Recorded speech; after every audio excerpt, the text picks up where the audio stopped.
Hey, Scott Romine here for Guadney Unplugged. I'm really excited to talk to our guest today. I've known who he was, but recognized him for, well over 40 years. He's a stuntman, actor, second unit director with a 35-year plus, 40-plus year career in both in front of the camera and behind the camera. He has the distinction of working on all of my favorite TV shows growing up and movies: RoboCop, Total Recall, The A-Team, Dukes of Hazzard, Magnum PI, Knight Rider, Airwolf, The Fall Guy.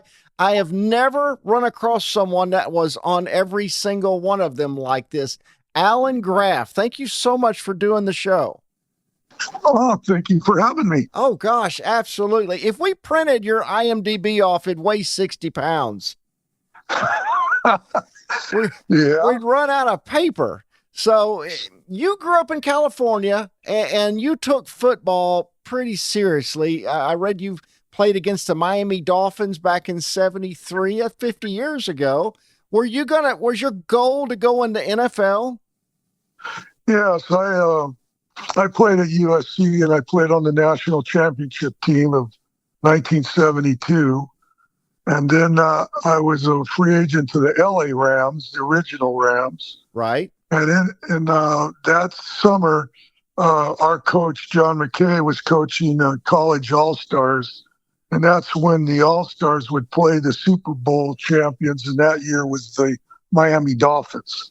That's awesome. So we got to play the undefeated Dolphins of 1972. So it was a big thrill.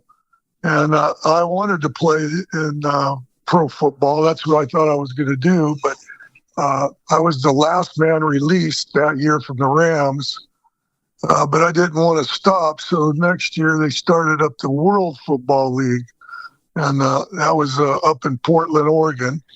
So I played 2 years there, and then the league collapsed. And I came home, and the guy that I remember when I was with the Rams, Les Josephson, was the ramrod in a movie from Disney called Gus, about a mule that kicks field goals. That's right. Right. And he goes, "Listen, Allan," he says, "I need a stuntman football player that can double Dick Butkus." And I said, "Doing what?" He says, "Playing football." I said, "I'm there. Let's go." Oh, yeah. You're in. So, yeah, I was a dead ringer for him, and I went and doubled him on the Gus, and we got to be pretty close, and I ended up doubling him for 20 years. Now, we lost him last year, correct? Did yes. You keep up with him up until the end, I hope? Not the last 4 years I didn't. He was pretty by himself, him and his wife. They didn't get around too much or talk too much.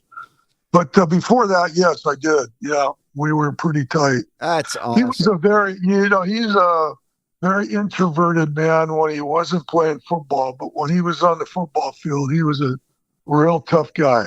Yeah. So this whole football thing leads you to working on a lot of sports movies and stuff. And I've read that they call you coach on a film set.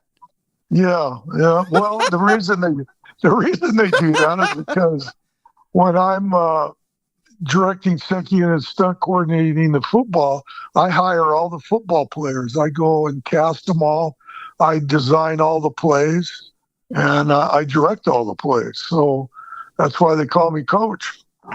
Did you have an interest in cameras and things at all? I mean, you direct things now and you've done all that, but did you have any experience in that prior to all this stuff? No, but I had a lot of interest in it when I first started, and I would talk to the cameraman and I would ask them, why do you shoot this with this lens? Why do you shoot at that speed? I was very interested because most of the guys in Hollywood knew who I was from playing at USC. They would always work with me. They didn't just shut me out. They helped me. So that's how I got it. But, I'd watch football movies before I started doing them, and I say, boy, if I ever get a chance, I'm going to make him look right. I mean, I'd had to because I played at USC, and I didn't want all my teammates to go, "Oh, Graff, that looked like crap" or something. Yeah. That's not real. So I had to make sure that when I did a football movie that it was real. I, you got to be careful that the stars don't get tackled or hurt, I guess. Oh yeah, no. In all the movies, I've done 17 football movies. Wow. I think I know what I'm doing. Well, pretty sure. No, I don't. We never tackle the stars. No, you can't do that. And the good thing is about football movies, they have a helmet on and shoulder pads and all that. You can really hide the double real good. So yeah, it was a neat process. Yeah. Allan, I always like to ask stuntmen that's been in it as long as you, because you would, I would think, have a memory of this. But I've always heard from my stunt friends that back in the day, there was like an unwritten code amongst stuntmen. When you didn't take credit for what you did, you stayed out of the limelight. You let the star, if they claim they did it, you let them, put that out there. And you came to work early, and there was just like a code, I understand, amongst you guys. What was the rules, and does any of that still exist? Well, it was like that, Scott. We were always behind the scenes. We always wanted to make the stars look good. Right. Because if you did that, you'd get hired again. Yeah. It's just, it was one of those things in the early days when I started in the mid 70s, and I was blessed that I had a great career and I was a big guy that could act. So, when I didn't get to double that many guys because there wasn't that many guys my size. So, but when I did, like Dick Butkus, I didn't want to tell people I was Dick Butkus's double. He was the ego type of guy, and I wanted him to get the credit. Sure. But we could never let them get hurt. If they got hurt, then we're out of work. Yeah. So that's one of the things. But later on, nowadays, they're trying to get an Academy Award for the stunt coordinator. And, I guess that's right by now. They should, because if you can get casting directors Academy Awards, why wouldn't you give stunt coordinators? Or stuntmen, I guess. Stuntmen. I did a stunt. I was very fortunate to cannon roll the first bus in this business at 60 miles an hour on a movie called Another 48 Hours with Nick Nolte and Eddie Murphy. Yeah. And when I did that, a lot of people went, wow, because they used to cannon roll cars, but they'd only have one cannon in it. I had this big, huge bus, and I had to put two cannons in it, and no one had ever done it. So the effects guys were all, concerned that I wouldn't blow myself up. So that was a nice feather in my cap to do that, and got a lot of accolades because of that stunt. I saw a picture of Brad Pitt from Once Upon a Time in Hollywood. Says you can win an Oscar for playing a stuntman, but you can't win one for being a stuntman. Yeah, that's right. You got that right. That's just the way it goes, I guess. I would think it's just a totally different world these days.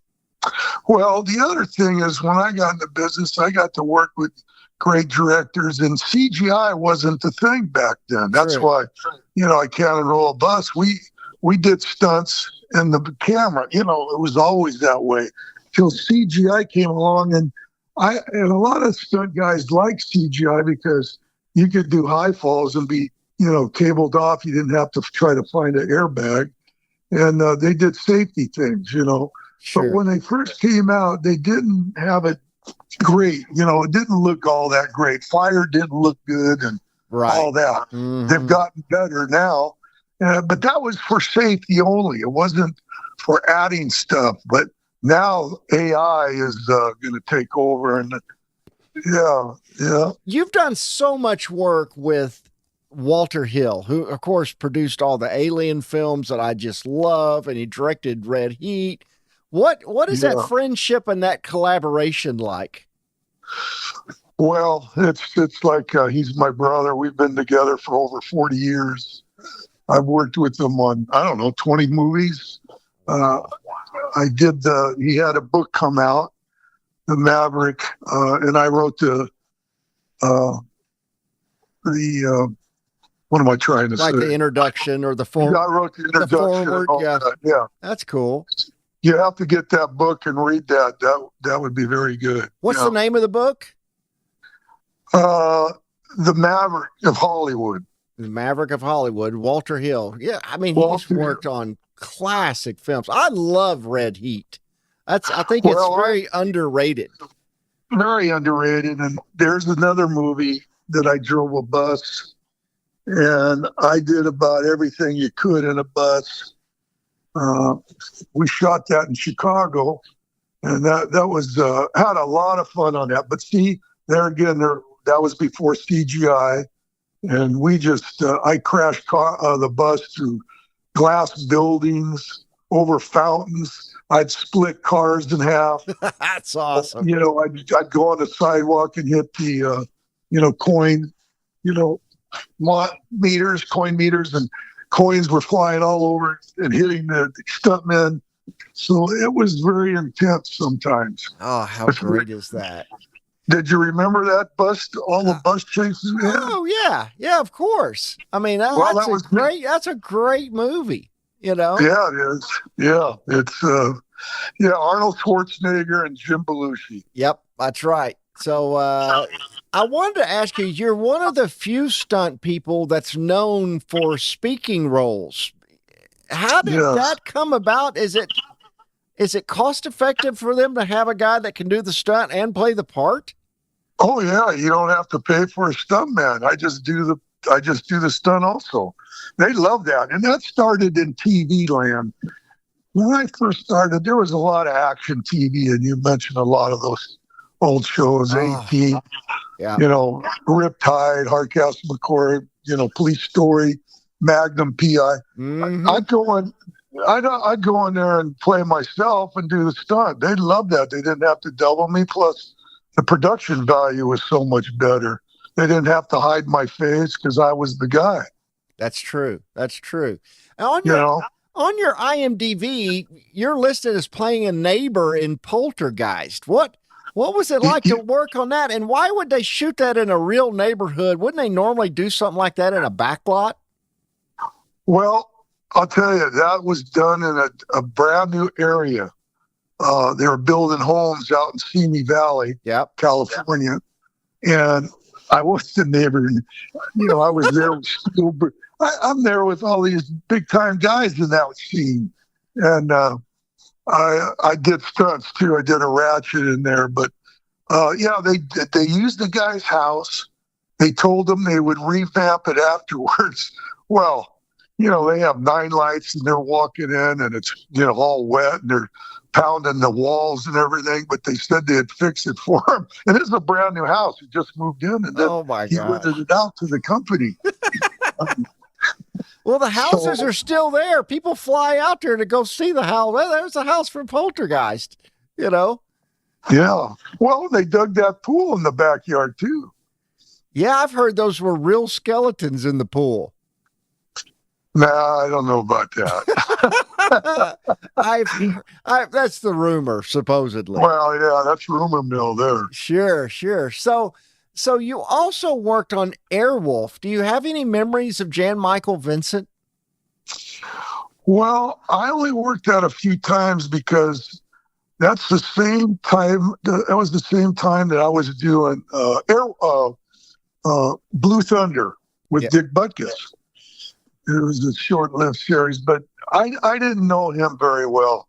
But because we were doing the same helicopter type show. Do you remember Blue Thunder? Oh, of course. It was a movie with Roy Scheider first, and then it became a TV series. So it's odd that you worked on basically 2 highly competitive shows. Yeah, that's right.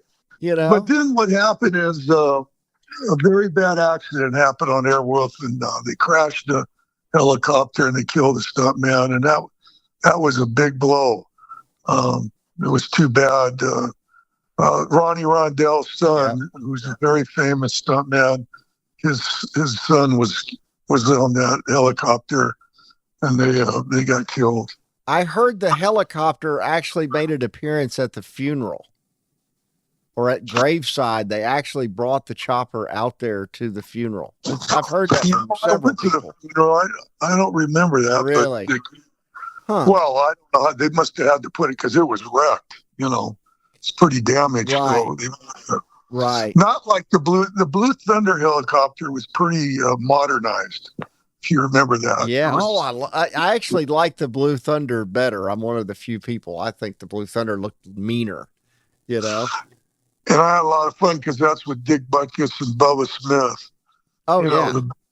Remember the guys that used to, and they were big hot. They used to do the light beer for Miller, everything you want and less. I think Dana Carvey was in the back seat. Yeah, Dana Carvey. That's right. Saturday Night Live guy, the Wayne's World guy.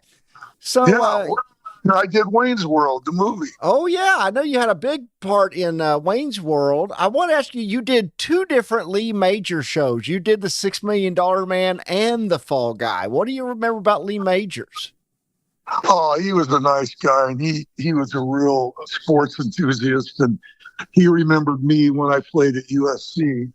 And the first time I worked $6 Million Man, I doubled Dick Butkus. Wow. That's awesome. Isn't it? I mean, if they call Dick, they just naturally call you.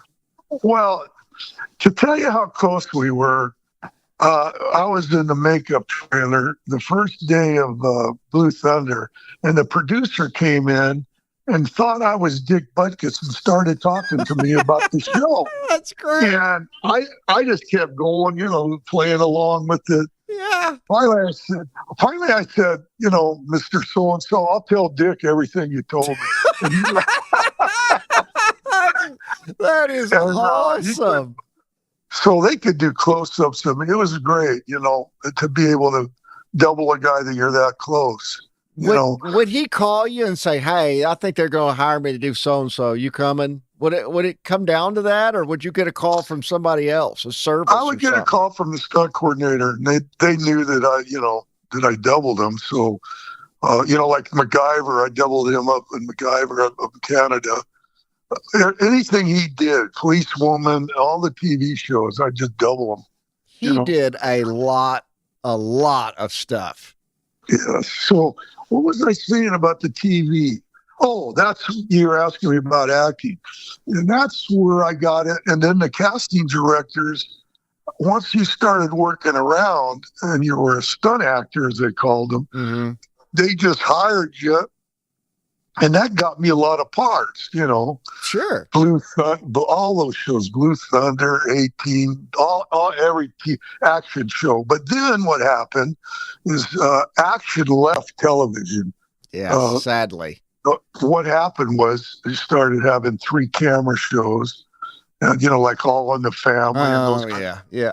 Who's the Boss and all that. Who's the Boss? Cosby Show. Yeah. The Jeffersons. Yeah. Everything went to 3 camera.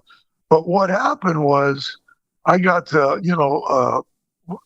just started doing parts that they had stunt actors on those. So I started doing those a little bit. Yeah. So I was very blessed and fortunate to be able to act, You worked on the greatest Star Trek movie ever made, The Wrath of Khan. It's probably the best sequel of anything that's ever been made. Did you have any gut feeling that you're really making something special? And were you there when any of these iconic scenes were filmed? Like, I mean, Spock died in that movie. I didn't know much about the Star Wars then. Star Trek. Star Trek. A lot of times you don't know how big these shows are until after they're out for a while. So I just worked it, and I can't remember. I think I did an explosion on the thing, and I fell over and flew over something. Yeah. And that's it. Like the bridge has been hit or something? Right. That's right. Were you a Klingon, or were you doubling Scotty, or? No, I guess I was a Klingon. I didn't know. I wasn't I know what I was not doubling somebody. I was playing myself. Do you remember them trying to be secretive at all about that set? I mean, that was kind of as big of a thing as Darth Vader being Luke's father, that that Spock Yeah, died. you had to sign a contract saying you would not talk about this movie, or you get that a lot. Sure, sure. Some of these bigger movies. Well, Uh, Ricardo Montalban was in that, and then you go and work with him on Fantasy Island. Were you around him very much? Not too much, but he was a very nice man. I remember him on Fantasy Island.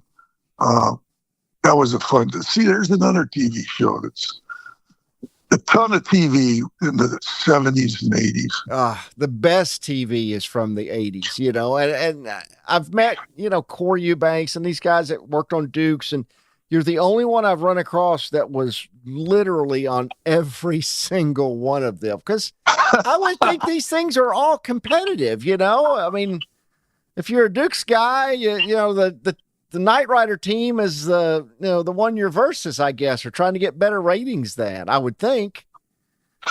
Well, in those days, I tell you, I would go to work. Sometimes I'd work 2 shows a day. I'd be working in the morning on one show at Universal, then I'd go to Warner Brothers and work in the afternoon or something, try to put something in. Wow. Those shows, there was a lot of television. It was very good in those days. It's too bad it isn't like that anymore. I have a son that's a stuntman now, and he works on 9/11, Lone Star, and it's nothing like when I was working. No. And after 9/11, it changed, because in the early days, stuntman used to be walking. You could walk at a lot. You could go to Universal or Warner Brothers, and you just say hi to the guard and walk on and go see stunt coordinators. After 9/11, that all changed. Really? You can't get on the sets. You can't do that. You got to show them everything, and you got to be asked to come there, not just walk on. So that changed the business a lot. I bet. So you worked on the A Team. Do you any memories of George Papard or Mr. T or any of those guys? Oh yeah, I did a lot of stuff with them. Yeah, I played parts, I doubled guys, and I had a lot of fun on that show. There was a good crew. Craig Baxley was the stunt coordinator, second director, and we had. I'll tell you, that's another one. That's before CGI, But a lot of times they do pipe ramps. That's when they drive the car up a pipe, and that got old. You see that a lot. Yeah, they did that a lot. Yeah, that's why when I did another 48 hours, Walter said, "I don't want to see another pipe ramp. I don't want to see this." He says, "What can you come up with?" And that's when we came up with the cannon, and that was a good thing. Yeah, it was a different look altogether, and it was great. I rolled it twice at 40 feet down the road. Oh yeah, I guess Corey rolling that bus in Fast Five was probably the first time since your bus roll that had been done to that extent. Well, no, I did one after that. Nowhere to Run, Claude Van Damme. Oh yeah, Jean-Claude Van Damme. Yeah, I did that. I was another prison bus driver, and I flipped it under the Simi Valley Freeway, and that was interesting. I came to work. Now, I never got to drive the bus. I never prepped it. I had to talk to the effects guys, because I was in San Francisco doubling a guy up there. Mm-hmm. And when we came back down, I had to tell the guys how to do it all. But we did it with nitrogen air, not with black powder. Oh. So when I got there, I get there in the morning, and I see 20 people under the freeway. I'm going, God, I wonder what's going on. Waiting on you. Yeah, Caltrans, CHP producers, and they go, Allan, come here. I said, what's going on?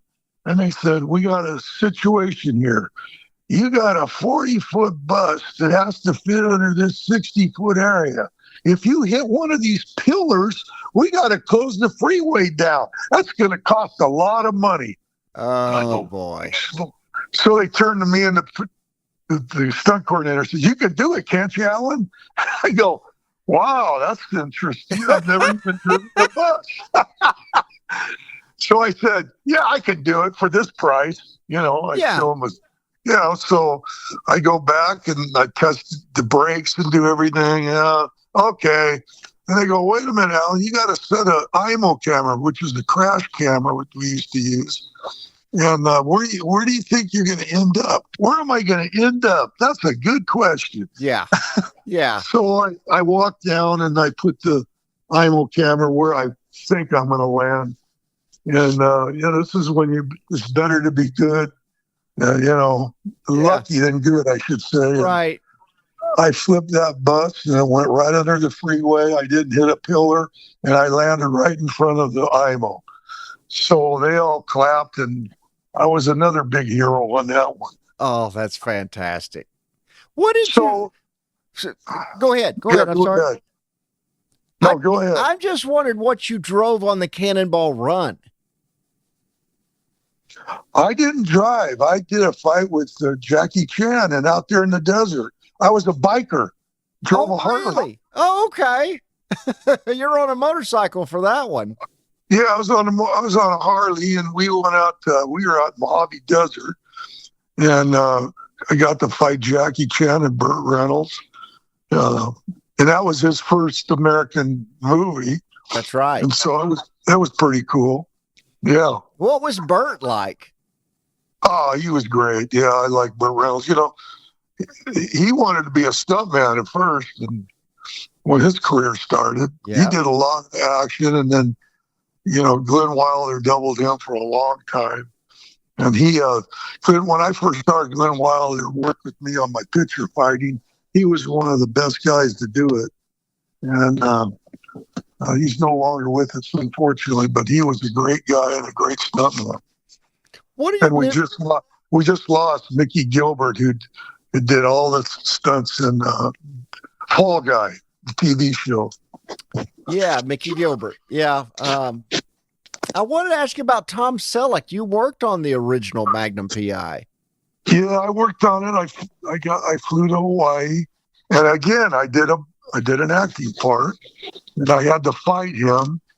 And unfortunately, we came out of the building, and I threw him. Me and it was double, and we smashed the windshield on that Ferrari. Oh no! They weren't thrilled with me on that one, but they were okay with it. But then the good thing is Tom Selleck went to USC, and he was a basketball player. Yeah, and me and him, we just chatted the whole time. He lives by me out here now. So that's so great. Yeah, that was a lot of fun with Tom Selleck. Hey, Scott Romine here. We're talking with Allan Graff. He's out in California, and we're talking about his stunt career. He has worked on literally everything that I grew up on. Everything, including the Dukes of Hazzard. What do you remember about the Dukes? Yeah, it was funny. Those, you have a hard time not laughing when it's, especially what's the guy, the sheriff? Oh, Sheriff, let's go, be Coltrane. Yeah, that guy. He was, yeah. A funny man. James Best. Yeah, that guy was good. Oh, he was. He was a close friend of mine. We were really close up until his death. I was very blessed to be like his adopted son. That's good. Yeah, it was really, really cool. So, but his wife came to my wedding in October. I mean, we were really close, and you're right. Of course, I wasn't around to see him on the set back then, but it must have been a hoot working on Dukes of Hazzard. It was a hoot, yeah. And they had their own stunt guys, drove the cars and all that. But I'd come in and play a part and work in the town or something, or double someone and get shot or whatever it was. But the team of stunt drivers were very good, and a lot of them were learning on the day. They did so many pipe ramps and jumps and all that. Yeah, that's true. But you also worked. Their competition was Knight Rider. Did you work around Hasselhoff, or did you ever drive Kid or any of that stuff? No, that's another group of guys that they had their own guys that did that. They wouldn't let just any Tom, Dick, or Harry drive those cars. So, but I did a lot of parts on that. I had a lot of fun, play a bad guy or do something. And it was cool. And that's like I'm saying, the more you do, the more work. Work begets work is what they used to say. That's true. I remember in the 80s, I guess, like if there was ever a biker gang on a show or a movie, it was the same biker gang you had seen in every show or movie. A lot of times the same actors and everything. Well, that's because they hired guys that had their own Harleys. Oh, really? To save money? They bring guys in and had Harleys and, That's great. The background people, and then the stunt guys would ride Harleys, and then the actors. That's another thing that they didn't like actors to do is ride motorcycles. So most of them were trailered. They'd put it on the camera bikes with trailers and like pull them around. Like chips, Yeah, like chips. I worked out, and it was fun. Chips was the same stretch of highway for years, right? Until they completed the freeway. Yeah. Yep, you got that right. They did that a lot. Yeah. I love a movie you worked on called Back to School with Rodney Dangerfield. Did you learn the triple Lindy? We had the bar fight where everybody was fighting. That's what I worked on. And we had I want to say 15 stuntmen in that fight. It was funny. And he was a funny guy, man. Get no respect. That's right. Well, the triple Lindy was the jump he made, of course, at the end, the dive that no one can do. Yeah. Over the top. You work with Stallone. Was that your first time working with Sly? Yeah, I think it was. And I had a stunt part as one of the bodyguards chasing the boy all the way to Vegas. And I had a nice scene with him when he came to the mansion, and I was at the front gate, and I told him to get out of here. And it was a good scene with him. And then he rams his truck and goes right through the gate, if you remember that scene. Of course. Yeah, I think those trucks still exist somewhere out in California. I've seen pictures of them. They're in a junkyard or something. Yeah. I recognize you most, Allan, from RoboCop, which was shot in Dallas, I understand, not too far from where we're at here in Arkansas. And you're one of the drug dealers' henchmen. Yeah, I was a henchman, and I was a drug scene. And the director kicked me out because I had done another movie, and I'm trying to think what I did. Paul Verhoeven, right? Paul Verhoeven did Universal Soldier. Years later. And that's how he got me on that one. But anyways, he liked my look, and I was there in the shootout of that, the cocaine. The warehouse, yeah. The warehouse scene. And again, I had these close-ups with the gun. Mm-hmm. And then when RoboCop came in, he started blasting. Well, he blasted me, and I started blasting everybody else when I was getting shot. Yeah, that's right. You end up killing Sal with your own AK-47 or whatever. I'm killing a lot of people while I'm getting shot. So it was a great scene. He loved that. Oh, the scene is so good. How long did it take to shoot that? It's probably the best scene in the film. Well, I would say we were there maybe 3 days with everything. Yeah. You had to have known you're making a hit with that. You see the guy in that suit. Well, you thought, this is pretty cool. The RoboCop, something brand new. It was cool. Oh, yeah. It was cool. And then I saw you, and I would recognize you instantly. You're the guy that grabs Arnold Schwarzenegger in Total Recall. How awesome is that? That was cool. I'd done a few movies, Running Man and a few other things, but, Red Heat, but that was later on. But anyways, that scene was shot in Mexico City. Okay. And I said, everybody says, don't drink the water, don't do this, don't do. So everybody was very conscious about not drinking the water. Well, one night I went down and I had a Coke, but I forgot about the ice. Oh, the ice was bad, and I got sick as a dog. I got food poisoning so bad and I was laying, I just lay in the bathroom. I couldn't go anywhere. They finally had to bring a doctor in, and they had to give me IVs and stuff. So when we shot that scene, I was sick to death, and they had to bring an outhouse, on the set. Oh my gosh. In between shots, I had to run in there and do my thing. And of course, when Arnold and we did that fight, boy, it was rough. And he flung me around, and then I get shot, and then I had to put the squibs on. It was intense. Oh, the scene is great. I'll never forget that. I love the scene how he takes all you guys out, and he really doesn't know how he's done it. Right. It's so clever. What is Arnold like? He was very good. He was a nice guy. He wasn't a big-headed guy at all. And of course, his stunt double for many years. Yeah. And, Joel Kramer. Joel Kramer.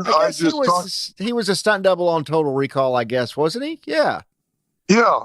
And then then later on, they got another guy. That's why I was very lucky to hook up with Walter Hill. And because he was an action guy, and he always loved the action. He loved stunts. And, I had to say, when I met him, it was a fluke. I had just worked Gus, as I told you about. Yep. And I told you could walk the sets and the studios. Well, I was walking the studio one day at Fox, and the first AD that was on Gus, I hear this guy, "Hey, Allan." He's yelling at me across the way, and I go, "What's going on?" He goes, "I'm working with a guy, Walter Hill." He says, "I want to introduce you." And I didn't know Walter Hill from anybody. I said, "Sure."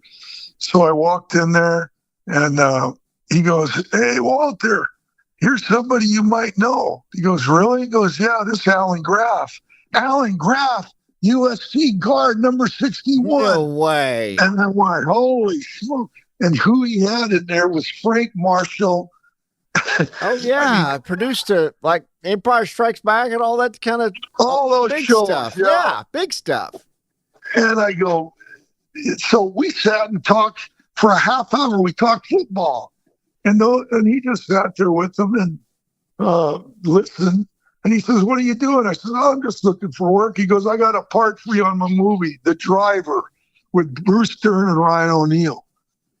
And I got to do a part with Isabella Gianni, who was a beautiful actress at that time. And that was 1978. Oh, my gosh. Amazing. And so he said, "Well, my next movie," he said, "I don't think I can use you, Allan, but the one after that I can." And the next one was a huge hit for him, The Warriors. Yeah, that was a big movie. Yeah, and that then was a big one. He called me for a show called The Long Riders with all the brothers, a Western, which was unbelievable. And I worked on that. I did the bank customer. I did the engineer. On the train. It was a lot of fun. Did you ever see that one? No, I haven't seen that one, unfortunately. Yeah, you got to see it. It's with all the guests, the Quaids, Yeah. Oh, yeah. The Carradines. Yeah, it was a unbelievable movie. I'll put it on my list. Great Western. You worked on Naked Gun 2.5. What was Leslie Nielsen like? He was funny. Yeah. That's another one you're grabbing for these. When was that? That would have been like probably 91 if I had to guess. Somewhere in the early 90s. I think it was even earlier. It might have been. Yeah. I know the first one was in the 80s. Yeah. It started as a TV show, Police Squad or something, and then it became movies. Yeah. That's those guys, it was a great time. I'm telling you. It was. It was fun, and the actors they loved the stunt guys. Everybody got along great. It was a good time in Hollywood. You were Go ahead.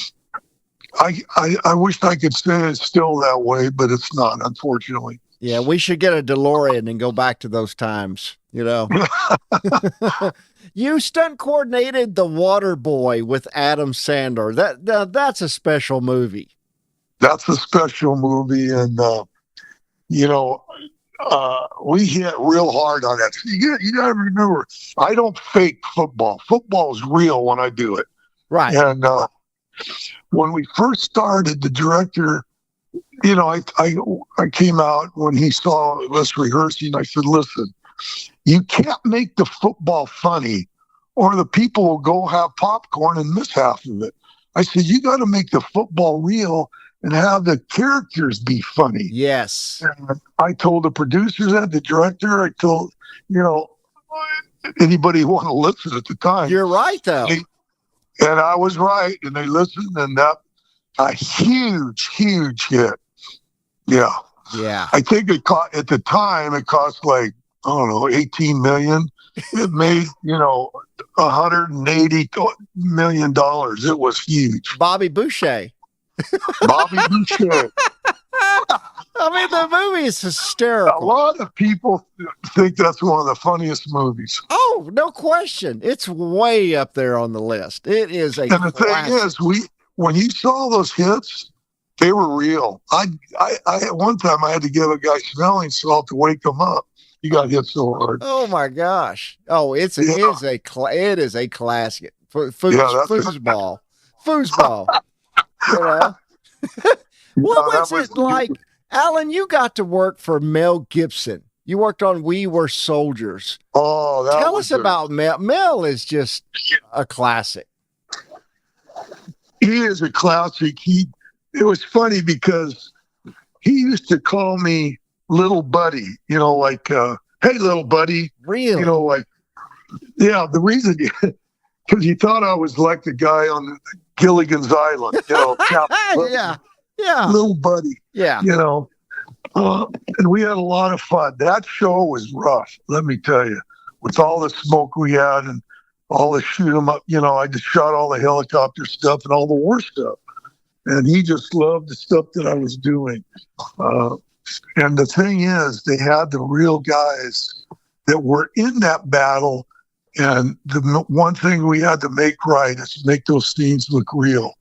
And one time I was directing a scene where it was pretty, you know, guys were getting killed.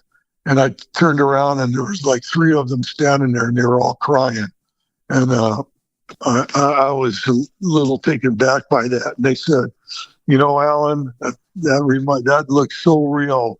And we lost a lot of good guys in that. I said, well, I'm sorry, but you guys wanted it real. And they go, yeah, and you're doing a good job. So I'll never forget that. It was touch and go, you know. Where was that filmed at? We shot that at Hunter Liga, which was in Paso Robles, California. And we shot Fort stuff down there in Georgia. I had no idea. I thought it was overseas. It was so convincingly done, you know. No, it was done out here in California. Both at Forts, you know. Right. We were soldiers. We were soldiers, and that was a tough, you know, I had 4 cameras. I shot, I think, 5 weeks on that, all that war stuff. Now, this is what I'm going to say. All that shoot 'em up, all the machine gun fire, all that stuff, not one person got hurt, you know? Right. Unbelievable. So, it was a lot of shoot 'em up. That's a testament to, you know, what a professional you and your crew are. If you can do all that, not anybody get hurt, you know? Yeah. Now, you know, people, that's why there's some people, you know, a guy might, you know, jump off of a building and he might sprain an ankle or something.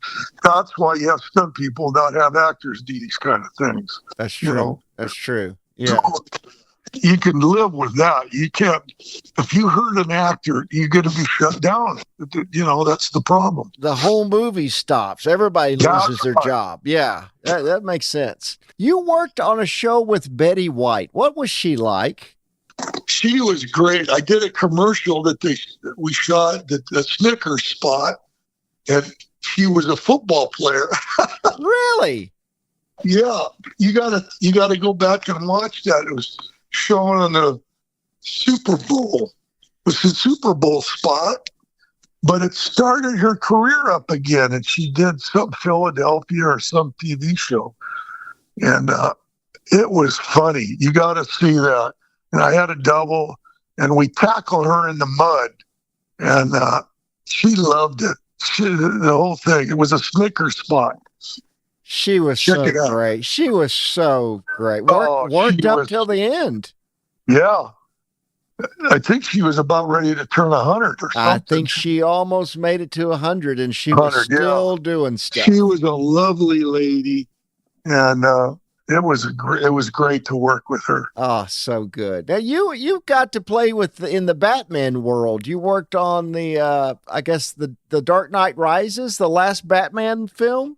Yeah, I was a cop. I was in a cop car. You don't see me, but we had a lot of stunt drivers on that. I drove a cop car. Yeah. You I got to ask you about this. You worked on a couple of movies with the Muppets and the Muppets Most Wanted. Is Miss Piggy as hard to work with as it say? Let me tell you, those puppeteers make a fortune. You know. Do they really? Oh, they're not cheap.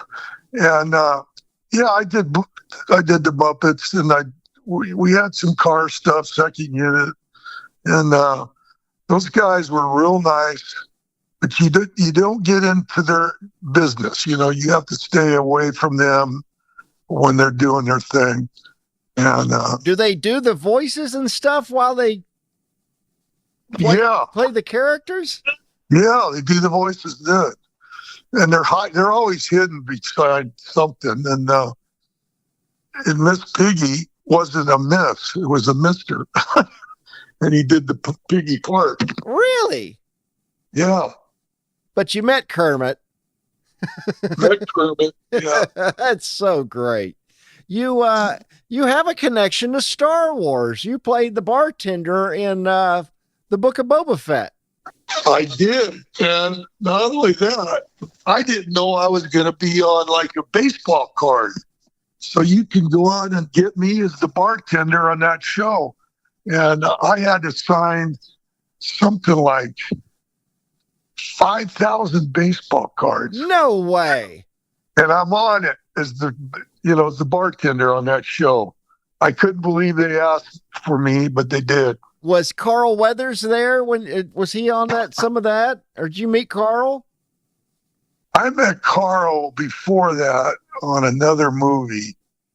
It was a football comedy, and sorry, I can't think of it right now, but he was one of the coaches, and I met him there, but I didn't meet him on that particular shoot. We just lost him, and I always thought he seemed like such a great guy. He looked awesome. A nice guy. Mm. Yeah. Losing all my heroes here. You did work on Captain America, the First Avenger. That had to have been fun. Yeah, but there again, I come in, they say, Allan, you're going to do this. I'd come in for a couple of days, shoot it, and be gone. So you just never know what you're doing. I knew it was a big hit because it was Marvel or whatever. So that was always fun. Oh, yeah. Well, hey, it's been great talking to you. My last question, I wondered if someone listening has a goal of being a stunt person, what would be your best advice to them? Well, I don't want to sound defeatist or anything, but the business has changed so much. And with AI, I'll just tell you a little something. They did a commercial. A friend of mine shot a commercial, and he was riding a motorcycle, and he had to come out of a building, and he went through an intersection, and he went real fast through this intersection. Okay, great. All right, that worked. When he saw the commercial, there was 8 cars going around him in that commercial that weren't there. Oh, wow. So you can imagine what they're trying to do to stunt people. You know, it's going to be very hard, and that's why I'm worried about my son too. But I'm going to say in 2 or 3 years there might not be stunt people anymore because they can AI everybody, Yeah. even actors. So I wouldn't say it's a longevity job anymore, not like in the early days. So I wouldn't know what to tell the guy. I understand. They say the last fighter pilot has already been born. So who knows? That's what I'm saying. It's a tough job now. So, I'm sorry I don't have a better answer. I'm just being realistic. Well, you were blessed to really work doing these stunts during the years that the best stuff was created. That's right. A lot of the guys that are my age that we worked in the best of times in this business. You absolutely did.